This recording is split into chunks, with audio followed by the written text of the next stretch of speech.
Hey, how's everybody doing today? My name is Ricardo Cordu. Hope you're having a wonderful and blessed day.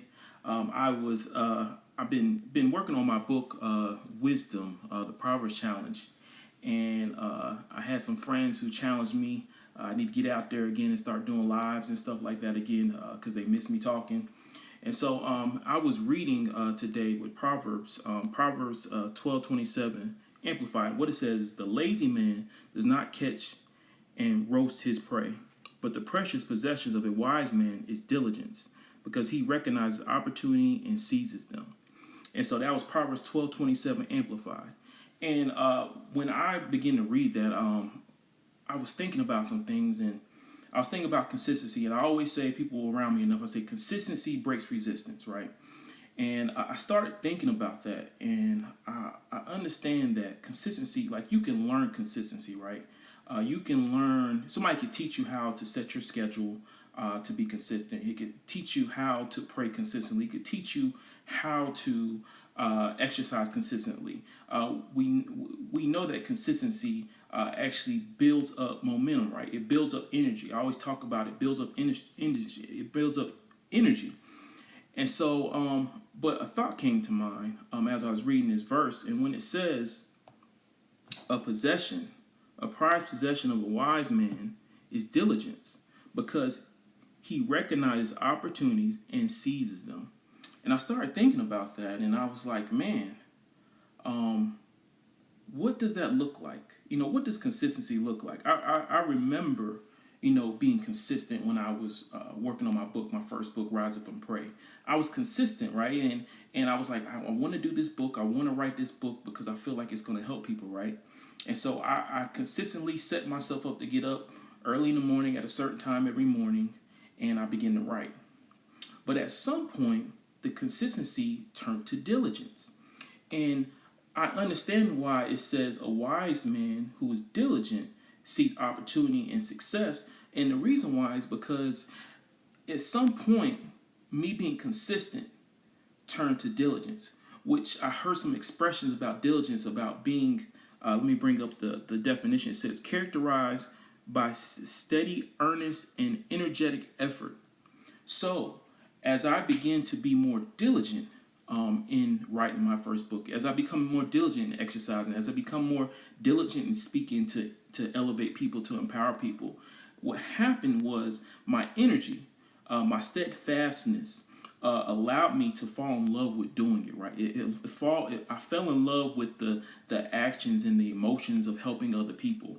I fell in love with the opportunities and success and the testimonies of hearing people being blessed by the things that God has told me to say, or what I went through in my life as a testimony. And so what it began to do, it began to be, I began to build a diligent lifestyle. And I understand now why consistency is important in life, because without consistency, you can never get to the spirit of diligence.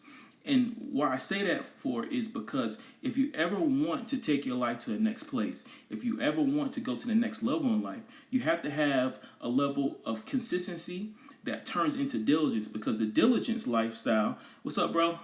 Happy Veterans Day. I know that was yesterday, but I love you, man, all the way in Texas. But I'm talking about diligence, bro. I'll bring you into it, because I know you had many years of being in the military. And I know you found different values in it. You found different things, but you were consistent at it. And I seen you as, when you started in the military, you started off in one division and you ended up in a whole nother division, because you found that speaking to people and really encouraging fellas, trying to help them get on the right level of life, trying to get their minds together early in life, how to save money, all these different things. I've seen you transition from, being and just doing paperwork to being diligent. You became in love with helping people, and I see that now also with your daughter and stuff like that. My niece, who is growing, I need to see her soon. Happy holidays to her and everything. But I was talking about diligence because I feel like to be successful, you have to have a level of diligence in life. Because diligence, when you're operating consistency, what will happen? Challenges will begin to happen. you either oversleep, or somebody in your life might make you upset, or something happens with your job, or something happens with your business, whatever it is, a challenge comes. And the consistency, it builds momentum, but at some point you have to get to the point in your mind and in your heart that what I'm doing is important enough for me to keep doing it, because it's going to change my life. What happens is, at some point, when your thoughts match up with your heart, you become diligent in what you're doing. So I always look for people, I always look for things, I always look for things in the atmosphere to see people who are diligent, because a person who is diligent, that's somebody I want to know, because at some point they broke through the day-to-day rigor and mortar of having life challenges, and failing in life.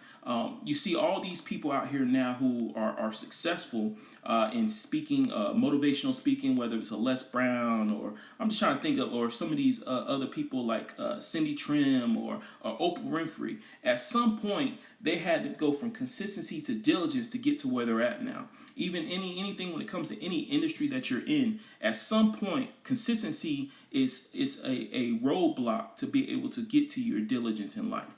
And so once I realized that diligency is something that is needed to be successful in life, I started asking myself, what's something that I can bring to the table to help people truly become diligent in their lifestyle. And that's where the book that I'm working on, called Wisdom, the Proverbs Challenge, came up. Because I know, as I read Proverbs every day consistently, one chapter a day for the day that I'm in, right? And so after I do that, I spend about 30 minutes to 40 minutes writing in my notebook about what I just read, ideas, thoughts, things like that comes up. And I would just write it down. And then later on down the road, I'll read it and come in and just kind of go from there. And what I'm telling you is that at some point, even if I'm sleepy or tired, I get up every morning and I still do it. But what it's doing is growing what knowledge that I know is bringing wisdom and understanding, witty ideas and invention ideas. Before I wasn't thinking about doing this book, the Proverbs Challenge with Wisdom. But over time, as I begin to write my notes, things I've been reading, the things I've been saying, the people that I'm around, as things have been growing and progressing, I'm like, man, what was the change? What was it that truly set me up for where I'm at right now? And all I had to go back to is, consistent prayer that turned into diligent prayer, and reading the Bible every day, Proverbs, things like that, reading books from good to great, reading books like 20 Ways to Step Into Your Moment, reading books, The Greatest Man in Babylon, all these different things that connected with me and who I am and where I'm going in life. Financial fitness, learning about finances, how to manage my finances consistently, learning about the things that happen when you're walking in poverty, about depression, about being emotional and not being able to be emotional intelligent with people, things like that. These things all led to me building up for this book release, right? And I'm so excited. I'm looking at the beginning of January 1 is when I'm going to launch the book. Pre-sales are going to happen really soon. I'm looking to collaborate with people. If somebody is an editor or a formatter, or they have a production company, please message me. I'm looking to look who the next person I want to invest time with for this journey that I'm going to take with. But my name is Ricardo Cordu, and I wish above all things that you prosper and be in good health, that your days are as sweet as honey, and that your life bring you much joy and much laughter. Remember, life is love and love is life. Remember, we're on the winning side. And remember, the other side of consistency is diligent. If you ever get diligent enough in whatever that you're doing, just know that that is a setup for success to happen for you.